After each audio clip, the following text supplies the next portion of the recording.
Hello दोस्तों, आज हम बात करते हैं इन्फ्लेशन की, जो कि advance bank management unit third का ही एक भाग है। जैसा कि हमने प्रीवियस वीडियो में हमने मनी सप्लाई के बारे में पढ़ा था और उसका कैसे स्टडी भी किया था। आज हम समझ लेते हैं कि इन्फ्लेशन क्या होता है और इन्फ्लेशन के बारे में थोड़ा डिटेल में हम जान लेते हैं। इन्फ्लेशन होता क्या है? इन्फ्लेशन किसे कहते हैं? Inflation refer to regular increase in the general price level of prices of goods and services in economy over a time. Inflation leads to fall in purchasing power of goods and services. यानी कि inflation उसे कहते हैं जिस समय goods and services की कीमत बढ़ जाती है और मनी की कीमत कम हो जाती है। यानी कि inflation leads to fall in purchasing power of goods and services. यानी गुड्स एंड सर्विसेज की जो परचेजिंग पावर है वो हमारी कम हो जाती है। कहने का मतलब है कि मुद्रा की कीमत जो है, मुद्रा की वैल्यू है, वैल्यू ऑफ मनी कम हो जाती है और वस्तुओं की कीमत बढ़ जाती है।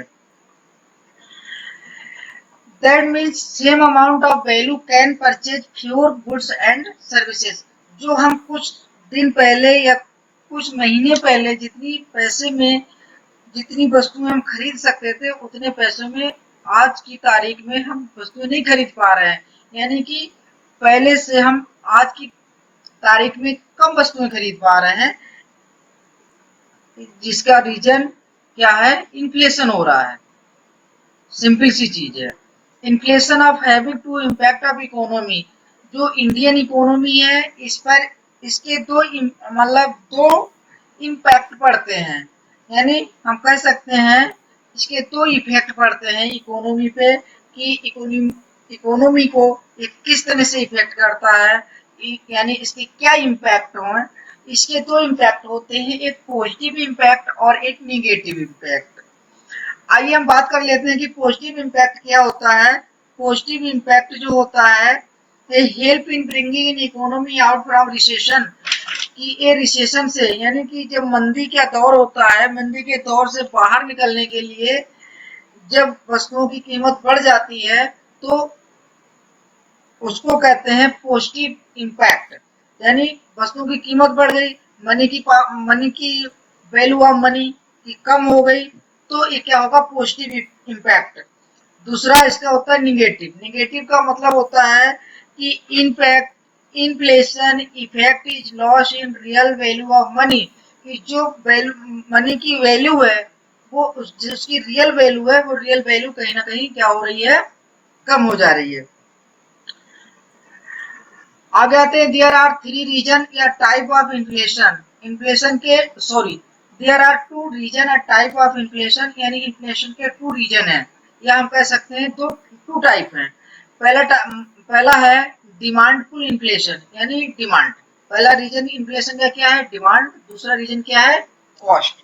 यानी हम पहले रीजन के बारे में बात करते हैं, यानी हम कह सकते हैं पहले टाइप के बारे में बात करते हैं, डिमांड पुल इन्फ्लेशन।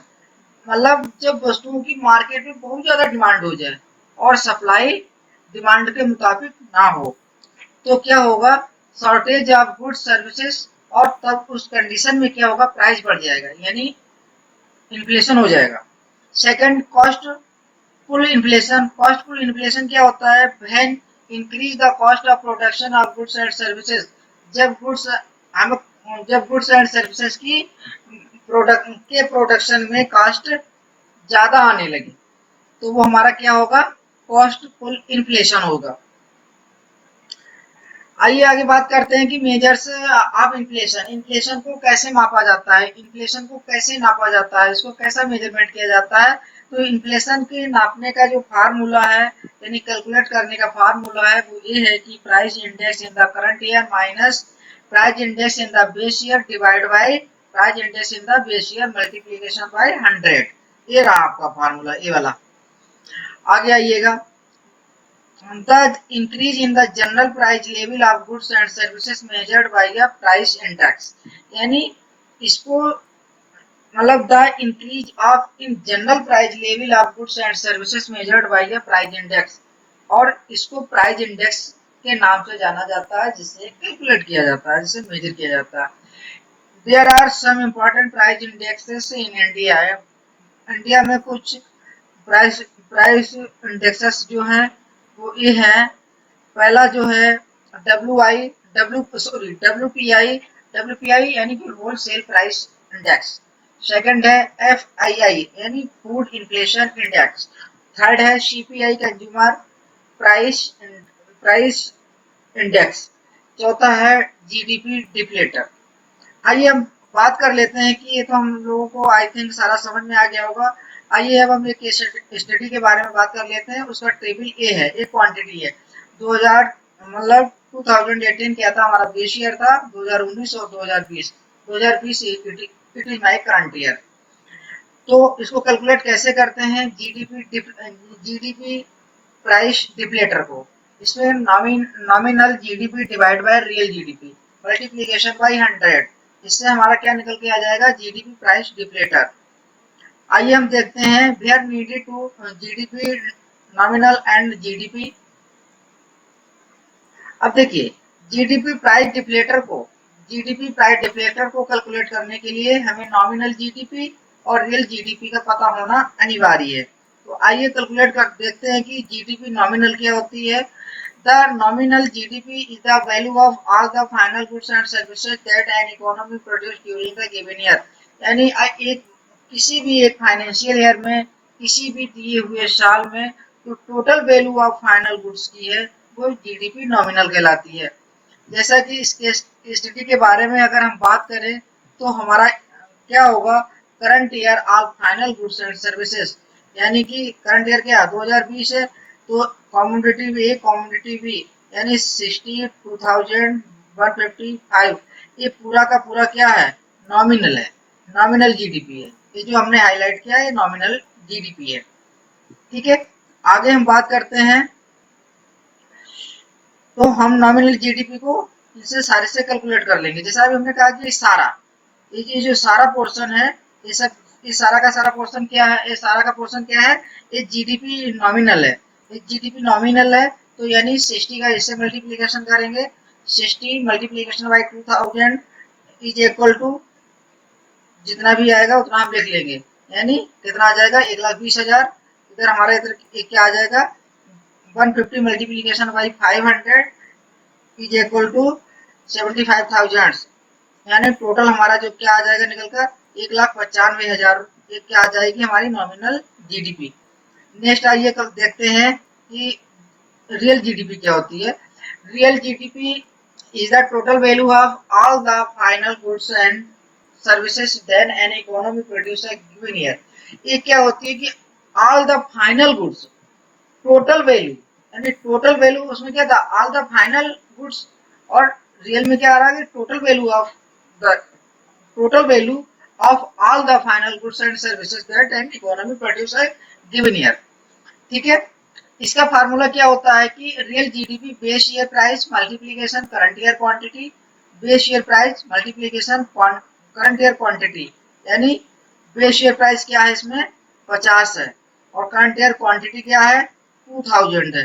यानी 2000 मल्टीप्लिकेशन 50 ये वाला, इसको इससे मल्टीप्लिकेशन करना है। सॉरी इससे सॉरी इससे क्वांटिटी कितना है 2000 है, 2000 को मल्टीप्लिकेशन करेंगे। यानी कि हमारा क्या निकल के आ जाएगा 50 इंटू 2000। यानी base year price multiplication current year quantity. ठीक है, इस आगे क्या है, आगे है current year price plus current year quantity. यानी यानी कि हमारा ए वाला पोर्शन, ये वाला 150 मल्टीप्लीकेशन 500, इनको जब ऐड कर लेंगे तो हमारा आ जाएगा मतलब 50। इस 50 को यानी बेस ईयर प्राइस को और करंट ईयर की क्वांटिटी को मल्टीप्लीकेशन करेंगे तो हमारा क्या आ जाएगा 50 मल्टीप्लीकेशन 2000 यानी 1,00,000 आ जाएगा। इधर हमारा इसका मतलब इसका करंट ईयर का 150 प्राइस है और यानी इन दोनों का मल्टीप्लिकेशन करेंगे 75,000 आ जाएगा। देखिए दोस्तों जैसा कि ये आया हुआ है। 1,75,000। यानी अब हम जीडीपी प्राइस डिफ्लेटर जो होता है उसका फार्मूला क्या बताया था हमने, nominal GDP divide by real GDP multiplication bye 100। ये देखिए साथियों, मैंने यहाँ पर भी इसका फार्मूला लिखा है। ये देखिए यहाँ पर भी लिखा है, nominal GDP divide by real GDP multiplication bye 100। वही फार्मूला मैंने यहाँ पर कट किया है, ये मैंने लिखा है। अब नॉमिनल जीडीपी क्या आई थी, नॉमिनल जीडीपी निकल करके आई थी 1,95,000। तो और जो हमारी करंट रियल जीडीपी क्या है, रियल जीडीपी इतना है। अब हम क्या करेंगे, 1,95,000 को 1,75,000 से डिवाइड कर देंगे, ये आ जाएगा 1.1142। इसको जो 100 से मल्टीप्लीकेशन करेंगे हमारा आ जाएगा 111.42। दोस्तों हमारा अगर वीडियो आपको अच्छा लगा हो तो मतलब लाइक कीजिएगा, जिससे कि हमको इससे मोटिवेशन मिलता है और हम अगला वीडियो बनाएं। Thank you very much.